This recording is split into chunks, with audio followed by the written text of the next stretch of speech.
ಈಗೊಂದು ನಾನು ಸಾರು ಮಾಡೋದು ತೋರಿಸ್ತಾ ಇದ್ದೀನಿ ನೋಡಿ. ಸಾಯಂಕಾಲ ಏನು ಅನ್ನ ತಿರ್ಲಾರ್ದಾಗ ಇದು ಈಸಿ ಮೆಥಡ್ಡು.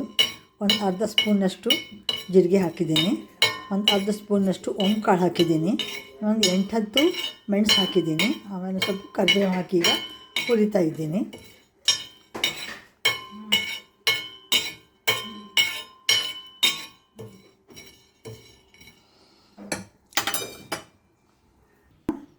ಈಗ ಹುರ್ಕೊಂಡಿದ್ದೀನಲ್ಲ, ಇದ್ರ ಜೊತೆ ಸ್ವಲ್ಪ ಅರಿಶಿಣ ಪುಡಿ ಹಾಕಬೇಕು, ಹಿಂಗೆ ಹಾಕಬೇಕು, ಸ್ವಲ್ಪ ಫ್ರೆಶ್ ಕೊಬ್ಬರಿ ಹಾಕಿ ಇದನ್ನು ಚೆನ್ನಾಗಿ ನುಣ್ಣಗೆ ಏನು ಮಾಡ್ಕೋಬೇಕು, ನಾವು ರುಬ್ಕೋಬೇಕೀಗ. ನೋಡಿ, ಈಗ ಸಾರು ರೆಡಿಯಾಗಿದೆ. ಇದು ಕಾಳಿನ ಸಾರು. ಇದು ಹೇಗೆ ಮಾಡಿದೆ ಅಂದರೆ ಇನ್ನೊಮ್ಮೆ ರಿಪೀಟ್ ಮಾಡ್ತಾಯಿದ್ದೀನಿ ನಾನು. ಒಂದು ಸ್ಪೂನಷ್ಟು ಜೀರಿಗೆ, ಒಂದು ಸ್ಪೂನಷ್ಟು ಕಾಳು, ಒಂದು ಸ್ವಲ್ಪ 7-8 ಮೆಣಸಿನಕಾಳು, ಸ್ವಲ್ಪ ಹಿಂಗು, ಕರಿಬೇವು ಹಾಕಿ ಹುರ್ಕೊಂಡು ಪುಡಿ ಮಾಡ್ಕೊಂಡಿದ್ದೆ ನಾನು. ಒಂದು ವಾಟ್ಕದಷ್ಟು ನೀರಿಟ್ಬಿಟ್ಟು ಆ ಪುಡಿ ಅದಕ್ಕೆ ಹಾಕಿದೆ.